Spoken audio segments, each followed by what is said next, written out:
week 3 of this series, which is called the Exiles, in which we're talking about some of Israel's history and what they went through, what they brought upon themselves. And we started with talking about their time in the desert and how after being freed from the Pharaoh by God through Moses and Aaron, they gave up so quickly on their faith just because they had to wait for a while. And Moses had his issues and Aaron had his issues, and there were a lot of things there. But we saw how impatient they were in waiting and how it can be hard in the waiting sometimes for all of us, especially right now. Then we talked last week about when they were attacked and driven out of their city and just what that must have felt like, everything that they went through, just the horror that Jeremiah felt as he was left behind, which is where we're going to talk about today, a little bit more about Jeremiah. And I want to go back and read from 2 Chronicles and this week is Good Grief, because we're going to talk about good grief.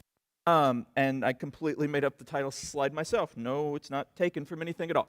And don't sue me, Charles Schultz. And so one of the things that you'll find if you look through the Bible about the time of the exile, you'll see that Jeremiah, when he wrote about it, and we read some of his last week, he wrote about it as a lost opportunity. Because from his perspective, he poured out everything of himself for God. And he was not angry at God, not upset at God. He was sad and depressed, but nobody listened to him. Hardly anybody listened to him. And so he felt that Israel had a lost opportunity and that the exile was really the exclamation part there. In 2 Kings, which we read from last week, it kind of talks about it as a temporary end of history, where they have the idea that things will be back to normal. They believe it. They just don't know when, and they start to realize it's going to be a long time. In Chronicles, where we're reading today, they see it as a Sabbath of the land, kind of like Israel had prosperity, and they'd had this much time as a nation, which wasn't a lot compared to other nations, but at that point in history, they had been through a lot already, and they're like, okay, this is a Sabbath. We have to learn from here. And how you felt about it very much depended on who you were and your relationship with God and your relationship with history, your relationship with all kinds of things. And so I want to just recap real quick in 2 Chronicles 36, 17 through 21. So the Lord brought the king of Babylon against them. The Babylonians killed Judah's young men, even chasing after them into the temple. They had no pity on the people, killing both young men and young women, the old and the infirm. God handed all of them over to Nebuchadnezzar. The king took home to Babylon all the articles, large and small, used in the temple of God, and the treasures from both the Lord's temple and from the palace of the king and the officials.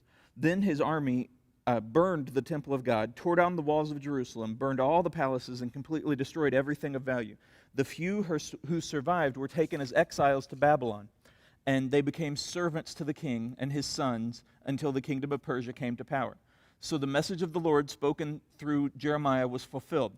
The land finally enjoyed its Sabbath, Sabbath rest, lying desolate until the 70 years were fulfilled, just as the prophet had said. So Jeremiah all along had said, this is what's going to happen. I'm not making this up, because Jeremiah didn't enjoy the message. I remember one passage in particular where he talks about how he would give up the message, the job even if it were possible, but because of his love for God and his burning desire to do God's will, it wasn't possible. And it's kind of similar to where Jesus talks about the cup right before the crucifixion. But over and over again, Jeremiah's message, and if you go through Jeremiah, you'll see this, his message was, listen, God is telling me that you guys are headed for a fall because you don't care about each other. You don't care about anything but yourselves, and you're so focused on prosperity. You're so focused on the economy. You're so focused on money. You're so focused on royalty. You're so focused on being like everyone else that it's going to go badly. And he would say, even specifically, or as specifically as a prophet would get, what would happen. Like, we're going to be in a lot of trouble. We're going to be defeated. And nobody believed it. People respected him, not everybody. A lot of people call him the weeping prophet, but they respected his message. They knew that he was a good guy, and yet they were like, yeah, I'd have to change my life in order to do this. Like, I'd have to actually be a better person, and I don't have time for that. And so they would kind of just ignore him or say, yeah, we got it, you're good. And so Jeremiah over and over again would say these things and basically be ignored. And you can imagine, and some of you, I know there are parents watching with the teens. I'm not going to say which group, teen or parents, would feel this way, but you can imagine what it feels like, or you don't have to imagine what it feels like to continually say something is going to happen if you don't do A, or if you don't do B, or if you do A or B. and you just keep saying it and saying it and saying it, as my great-grandma used to say, until you're blue in the face. And you keep saying it and saying it and saying it, and the person says, yeah, I got it, and they ignore you. And then something bad happens. Now, because you love each other, because we love the people that we're over, that we parent, that we employ, like however you want to say, well, maybe not everybody you employ, but you love the people in your family, hopefully. Because of that, you're not going to say, I told you so. I mean, maybe you will as you're grounding them or whatever. But the point is, you have that desire. Take away your family and just with friends, with people that you see in the streets, people that you know from work, from wherever else, from school. Like when you say this is going to happen and then it happens, we all have that desire to say, I told you so, because we all want to be right. If you don't believe me, now don't do this right now, but as soon as the live stream is over, click over to the news feed of Facebook and you will see over and over again people saying things like, see, I told you, or I was right. And they say it in different ways. They say it with funny memes, quote unquote. They say it with jokes. They say it with all of these other things. But essentially it comes down to, I was right. And now it's raining really hard here. But they're like, I was right. I was right. Because we all want to be right, even more than we want to be loved sometimes, even more than we want to help people sometimes. And that's a big flaw in Christianity and humanity sometimes. And so Jeremiah was in this situation where he was right. He was super right. He was as right as anyone could ever be right. He had everything right because he came straight from God and he listened to him. But he was completely right and everybody ignored him. Everybody made fun of him. And so he could have been like, I'm still here. The Nebuchadnezzar is letting me stay. And so, you know what? I'm going to live the good life. I tried, I did my best, and now I'm good. Like all these people, who cares? Because they didn't listen to me, they had their chance. But instead, he went into this long period of grief. Not because people didn't listen to him, not because of what happened, but because of the people that were suffering. Because even though he knew it was going to happen, he still had compassion, he still had empathy, he still had love. He was still a servant of God, and so he felt such grief for the people, for the city, for everyone around him, because he knew that it could have been better if they just listened, if they just changed. And so I want to go to Lamentations, which has, it's all about the exile pretty much. And what's interesting about it, first, Jeremiah isn't technically listed anywhere as the author, but he's listed later as author of laments, different laments, and then most biblical scholars agree that it really fits closely with his writing and with his time period, and so pretty much Jeremiah is the author. And what's really cool, and if you have the original text from Hebrew, the first four, I think there are 5 chapters, and the first 4 are written like acrostics, so it goes down from the Hebrew alphabet. I don't know the Hebrew alphabet, so I'm not going to say it, but it goes from essentially A to Z in their language, and each line fits that. And so that's just really cool how he wrote from his heart. He wrote from God, and he did it in an artistic way, and it just really shows what God can do through people.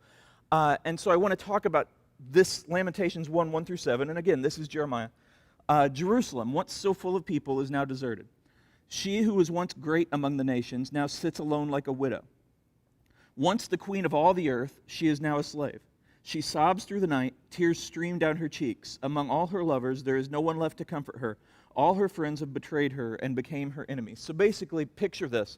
Jeremiah is there, and this is how he wrote these during the exile. So Jeremiah is pretty much the only one left that is a follower of God. He's pretty much the only one left, for the most part, of import to the old regime.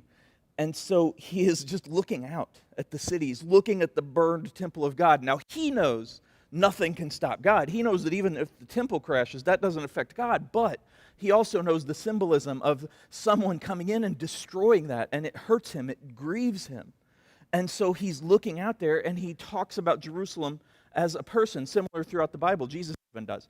And he talks about Jerusalem and the fall, the hurt, the pain, the anguish, and how people turned away from her. People ignored her. People hated her even. People gave up on her and because they had this idyllic picture of what their Jerusalem was. And they're like, this is the country that we live in. This is the city. This is the way that you go. And they would not listen to Jeremiah, who brought words from God saying, you've got to be different. You have to be better to each other. You have to listen. You have to stop being selfish. You have to stop hating. You have to stop doing all of these evil things and then pretending on the Sabbath day that you're living a good life. And he would say all of these things to them. And as I said, that feeds into his grief. Not because I told you so, but because he probably felt, and I know that most of us have felt this way before, what if I'd said this? I could have done more. I could have said more. I could have helped more people. I can't believe this happened. And so all of that is coming out in this grief. And I want to go to the next part. Judah has been led away into captivity, oppressed with cruel slavery. She lives among foreign nations and has no place of rest. Her enemies have chased her down, and she has nowhere to turn. The roads to Jerusalem are in mourning, for crowds no longer come to celebrate the festivals. The city gates are silent, her priests groan, her young women are crying, how bitter is her fate. So there he focuses more on the people. Now, he's very sad about the city and about the temple of God and about the country, but he also is grieving the people.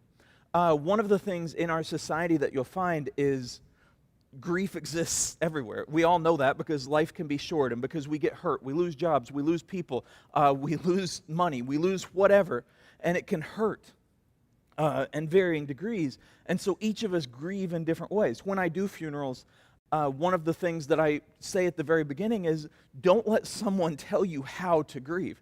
Now, do your best to hold it with other people and to grieve with other people and to talk about it and to pray about it and to learn from it and to carry it, but not to get lost in it. Now, I talk about that, but at the same time, so often our society is like, okay, you were sad for a week, so you're good now. Like, you were sad for a month, you were sad for a couple days.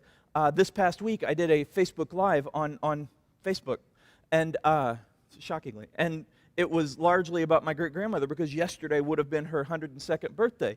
And I still, there are times where I grieve her in different ways. Now, I'm not as sad as I was when she had to go to the nursing home or when I found out she had Alzheimer's or when she passed. But there are still times where something good or something bad will happen, and I have that initial desire to call her. And even though obviously landlines pretty much don't exist anymore, and if I called her, nothing would happen, we had a rotary phone at home because it was old school. And I will want to call. Or I will have a dream where her and my great-grandfather are alive, and I'll wake up, and there'll be that moment where I want to talk to them about something. And then I'll have that sadness. Like, I'll have that grief where I remember. Now, I don't let it carry me down. And, obviously I talk about my struggles with depression, but I'm not like, oh, man, they're sad. I can't do anything for the rest of the day. But I still feel that because it's different, because it's a loss. And it's okay to grieve. It's okay to grieve because over time, that will heal. It does not mean you won't feel it anymore. And Jeremiah, he's grieving here. And like myself, he struggled with depression throughout his life, but he's also feeling healthy grief because it's healthy to grieve.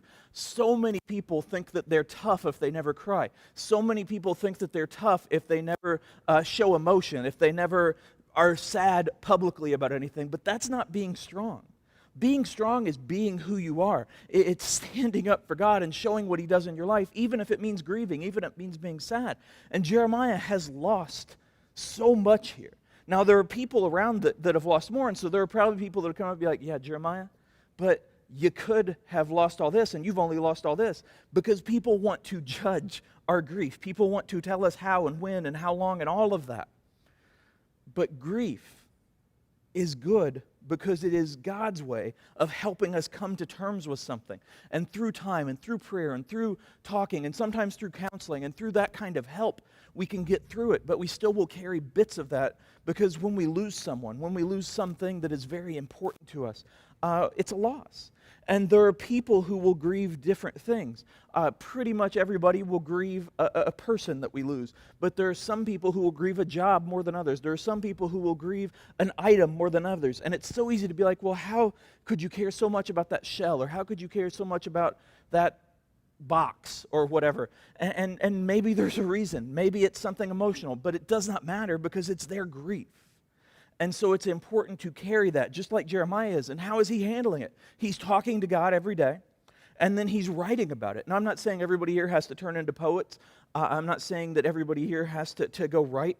I'm not saying that everybody here has to keep a journal. I think it's a good idea for most people to do if you can, but that's not a requirement. Talking to God is the most important step. It's the first thing to do. But then talking about it with the spouse, talking about it with a friend, talking about it with a parent, talking about it with a coworker, somebody that you trust, with a pastor, with a youth pastor, with a Terry, like talking about it with someone and telling them how you feel and making sure that it's someone that you trust. And then when someone comes to you, understanding that you may not understand their grief, you may not understand why or how they're sad or how it's taking so long for them to get over it or why it didn't take so long. But being there, and being there as a friend, being there as a listening person, a shoulder to cry on. A listening person is awful grammar. But being there as a shoulder to cry on, being there as someone just with an ear, just being there is so vital. There are times, again, I've been on both sides, on every side that you can be on of funerals. Like I've been there mourning my great-grandparents. I've been there as a pastor at a funeral. I've been there as just a person that knows someone who is mourning. And so I've been in all of those different shoes, so to speak. And each time that I'm not the person mourning, I have this desire to say the perfect thing. Now, I've trained in counseling, and I've gone through ministry school and like all of these different things, and so I know that there's no perfect thing to say. But because I'm human, I still feel that. And when I see someone I love mourning or grieving, I'm like, well, I really want to say something to fix it. However, when I'm on the other side and I'm the one grieving, I know that I just want them to be there. And if they say something and it doesn't come out right, I'm not going to hate that. I'm going to be like, well, they're trying. And I might not say that then, but I'll eventually look back and be like, hey, they're trying. And so even though I know that, and even though we all know that, we still put so much pressure on ourselves to stop people from grieving. Not because we don't think they deserve to, but because we think we can fix it.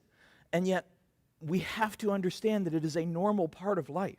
It is a part of the Bible. Lamentations is entirely grieving, and I want to finish the rest of it here in these last few verses.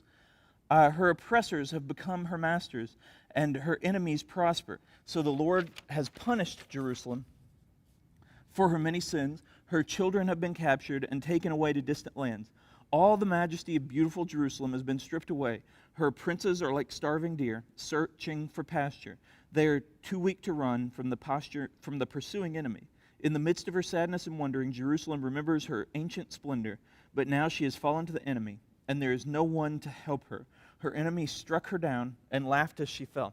I'm going to take you behind the curtains a little bit. When I plan a sermon, like for a Sunday morning, I pray a lot. And for the youth I do also, I plan it a little differently because I go by series for youth nights. But I pray a lot about what the topic is or about what the series will be, and I pray about what the scripture will be. And I just kind of read the Bible or look through the Bible or Google topics, things like that, to where the Lord will point me towards something. And then whenever, especially on Sunday mornings if I preach, I'll have a scripture. And then if it's something like this, where it's not got like a up note at the end, like I like to end with something that's hopeful, and so I'll pray and I'll be like, okay, what can I go with here that will add hope? Can I go with here that'll say something like, but God is always there. Something like Isaiah 41:10, that God will lift you up with his victorious right hands, that if you rely on him, don't be discouraged, don't fear, all of those things. And I like to end with that. I like to end with give hope. But as I was praying about it this time, I was like, man, I'm talking about grief, and God has put this upon my heart during this series, which is very sad because it's an exile, and talking about what Jeremiah is facing, how he wrote Lamentations, lamenting his problems and lamenting what had happened to his people, and lamenting how people hadn't listened to God, and lamenting how bad things were. And that's kind of the point, is that it's okay to grieve. You don't have to, at the end of the day, be like, okay, I've grieved for 23 hours. Now this last hour, I'm going to play Fortnite, and I'm going to win, and I'm going to be happy. And hopefully not everybody does that. But if you go through your life like that, like, okay, so I have this set amount of time to grieve, and then I have to be done with it, and then I'm going to do something to make me happy again. There's nothing wrong with doing something to cheer you up. There's nothing wrong with having something that lifts your spirit, with having a playlist that affects your mood in whatever ways. But when you put a time limit on yourself, you're not really going through the healing process. And I know that society kind of says something different because we're supposed to be kind of automatons going through life. And when we're in public, we're supposed to be this one face. And then when we're in private, we're supposed to be just waiting to go in public again. And that's kind of what you see. And you see right now, like, people aren't comfortable when people have different ideas, when people feel differently, when people are scared of things, when people grieve differently. It's hard because we all feel that spotlight on us saying, wait, I'm not fitting in with everybody else, or I'm not doing what everybody else is doing. What should I do? And we see it just comes to such political, insane arguments to where something like a disease has become political, when in fact, one of the things I read was Christians should have been the first on the front lines of saying, hey, what can we do to kind of stop this spread? Or what can we do to help people with COVID? What can we do to affect? And I'm not going to get into masks. I'm not going to get into things like that. I'm not going to get into the politics of it. But if there's something you can do that maybe has a 0.01% chance to help somebody else, why in the world would you not do it? And the reason I say that, again, is not political, and it's not to tell you what to do, because that's up to you. That's freedom, not just in this country, but Christianity is about free will. God gave us free will. But as Christians, our job, our life's calling, everything we are about is to help other people see Jesus, and to take everything through the lens of what would Jesus do here? How would Jesus talk about this? Would he post this? Would he argue this? Would he say this? Or would he just help? And it's so easy in our grief, even when we don't grieve normally, even when our grief becomes anger, which it shouldn't, but sometimes it does. It's so easy to say, well, that person is different than me, and I do not like how they're doing this. I do not like how they're thinking. And so instead of saying, hey, what's going on, or, talking calmly, talking politely, saying, just let's talk about what your reasonings are. Let's talk about what your life is like. Let's talk about this and what can be different. We start out yelling. And I've talked about this on Facebook Lives and on sermons about how listening is so important, and we want to be heard more than we want to listen, and listen twice and speak once, and all of these things that I've said. But what it comes down to is hurt people hurt people. And right now, for whatever reasons, I don't know all of them, I'm not going to list all of them, but for all of the reasons, pretty much everybody who's listening to this, pretty much everybody who's not listening to this, is going through some semblance of grief. Maybe it's because society isn't what it should be in your eyes. Maybe it's because you've lost someone. Maybe it's because you've lost a job. Maybe it's because of taxes. Maybe it's because of Texas. Maybe it's because of something else. I don't know why Texas. Maybe it's because baseball is only 60 games. Maybe it's because basketball isn't starting on time. Maybe it's because you think that this should have happened, or you think that should have happened. Whatever. Everyone is going through some kind of grief right now. And in that grief, so many people are lashing out and saying, well, this is the only way to go, and I hate you if you don't do this. Now, none of us say I hate you, but I've read the posts on Facebook, not from people that I know necessarily, but I've seen the memes, and I've seen the things, and I've seen the tweets, and I've seen all of these things, even from political leaders that say such hateful, angry things. And most of that, some of it does come straight from anger, some of it comes from a desire to hurt people, but I think most of it comes from grieving. And we're never really taught how to grieve. I'm going to say something embarrassing. When I was a kid, a little kid, probably not much shorter than I am now, but still a little kid, I had a Rainbow Bright doll. And I loved this Rainbow Bright doll. I don't know why. I loved it. It was cool. It was colorful. It was a neat cartoon. I remember telling my mother, who is probably watching this, and I hope she doesn't chat anything on this. I remember saying when my sister was about to be born, if you don't name her Rainbow Bright, I don't want anything to do with her. That has since changed. I am perfectly fine with her and Beatrice, and I don't need them to be named Rainbow Bright, although you can change those types of things if you really love me. Just joking. But I loved that doll. Now, I would run around with it, and I would see adults whisper, and I would see people in my family whisper, and I would see looks, and I would see all these things, but I'm a little kid, so I'm not thinking anything of that. And I'm not talking about anything political here. I'm saying people expected a certain thing from a little boy, just like they expect certain things from little girls, just like they expect certain things from adult women, from adult men, from teen boys, from teen girls. And looking back, I'm like, oh, well, I know what they thought now. I know what they thought of me. I know that they thought that was weird, that I shouldn't have had a doll, and all of these things. Friends did an episode of it where Ben, Ross's son, kept carrying around a doll, and he kept switching it with a G.I. Joe, and just all of these things. And what I'm saying is, that's how we look at grief. We look at someone who is sad, and sometimes it makes us sad. And we're like, I don't like this. Sometimes it makes us angry because we're not grieving the same thing. And sometimes we just don't understand it. And so we look at that and we're like, well, this is how they should be doing that.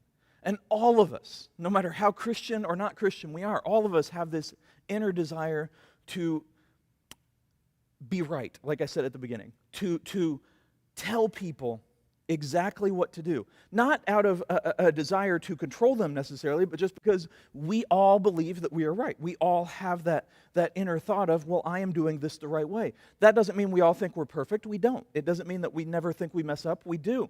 But it means that most of the time we think, well, I know the right way to do this, and so I will tell them. And so we see somebody grieving, and we're like, well, they should be doing it this way, or they should be doing it that way, so I'm going to fix that.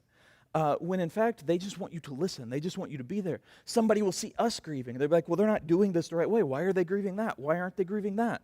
One of the things that I've talked about, I'm not huge on celebrity culture, but there are certain people that have had a big impact on my life, like Stan Lee, who created Marvel and created all these people, and I look to him as a hero. He served in World War II. He wrote training manuals. He's done so much good for race relations, for all of these different things. But it all comes down to he created Spider-Man and all of these things that really affected me and impacted me. And when he died, I was very sad. I don't know him. I never really met him. I kind of did once, but it's like I carried that. Supernatural is something that has been a big force in my life. Now, God is first, and I know I don't need to say that, but it's important to me to say. But Supernatural helped me through a time in my life where depression was a big deal.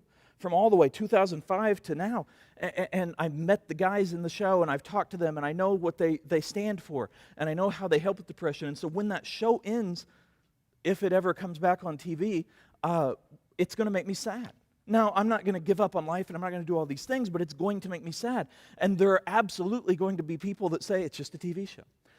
My dog Stevie, who I love so much and has meant so much to my life and to so many other people, she helped my great-grandmother, her last years, be important. She helped them, she gave her something to focus on, something to hold, something to love that loved her back entirely, and it helped both of us. It helped me through her loss. She helped me through moving. She helped me through changing jobs, all of these things. In 50-some years, when she passes, it's going to be extremely sad for me, like a child, like a family member, because that's what she is. And I absolutely guarantee there will be people that say it's just a dog. Now, if you say that, you're wrong. But there are people that will say it's just a dog. For you, maybe it's a job, maybe it's something else, maybe it's a show, maybe it's music, maybe it's an old Sunday school teacher, maybe it is someone that you've never met, someone like or whatever. Billy Graham, when he passed, maybe it's somebody who has had such an impact on your life, but you've never actually met them, you've never actually talked to them. Maybe it's something that you associate with something else, that all brings you back to Christ, and you grieve it. And there will be people that say, no, you cannot grieve that. For Jeremiah, there were people that said, what do you have to grieve, dude? You were right. What do you have to be sad about? Why are you lamenting all of this when you're still at home? Like the king let you do whatever you want, and you didn't die. And there were people that said that. And yet his grief wasn't for himself, it was for them. It was for the fact that they look at things right now in our society. Human nature has always sucked, just to be straight up. And the only thing that saves us is the love of Christ coming through us. But right now, so many people have so much time and so much grief and so much hurt that they're just striking out at everyone and everything because that gives them a little bit of time to feel better. When you were a kid, probably your parents said, if they're bullying on you, it's because they're jealous and blah, blah, blah. Sometimes that's true. Sometimes it's not. But regardless, there are people who are uncomfortable with other people's grief and people who are uncomfortable with their own grief. The point of this week is just to say, simply put, grief is good. Now, you don't want it to be your entire life. You want to do your best to work through it, but you also don't want to set a timetable like, if I'm not done in 6 days, then I'm just going to immediately be happy. That's not how it works. Because in that grief, you find God. Now, he's there in the good times too, but in that grief, you find God because he is a God of the brokenhearted. And he hears the brokenhearted, and he loves them. And he was with Jeremiah every single day. And he was with Israel every single day of the exile, even though they were being punished, even though they were hurting. He still loved them, and he lifted them up, and he taught them, and he helped them. And eventually they came through it, and eventually Jeremiah came through it, and eventually I came through it, and eventually we all will come through it. But the point is to go through it. The point is to look at God through it, to help others through it. If you are grieving, talk to someone. Pray, absolutely. Talk to someone. And maybe they're grieving too, and you can help each other. I know that there are grief classes and grief groups and things like that, and those are good. But we live in a world where everyone wants us to be the same all of the time and to be happy all of the time, and that's not working. And so when you are grieving something, don't let people say, it's just a dog, it's just a show, it's just whatever. Be like, okay, God, help me to learn from this. Help me to grow from this. Please give me the time to get through this. Help me to keep looking to you, to keep helping others, to keep teaching others from this. Because I promise you that in that grief, you will find him, you will feel him, you will learn something because he is there. No matter what happens in your life, he is there. No matter what you go through, he is there. Trust that because that's the only thing. He is the only thing that will never leave, the only thing that will never disappoint, the only thing that will never forsake. So love him. Allow yourself to grieve. Allow yourself to have the time to work through it and learn from Jeremiah. Learn from how he poured out his heart and wasn't ashamed of it and how he didn't shame others for the way they did. But he loved God and he talked about him and he talked about his sadness. So do that and learn from it. And if you need help, reach out to me, reach out to a pastor, reach out to someone who can help you along the way. But keep praying, keep looking to him, and keep doing everything you can to treat everyone else like he would treat you. That's all I got.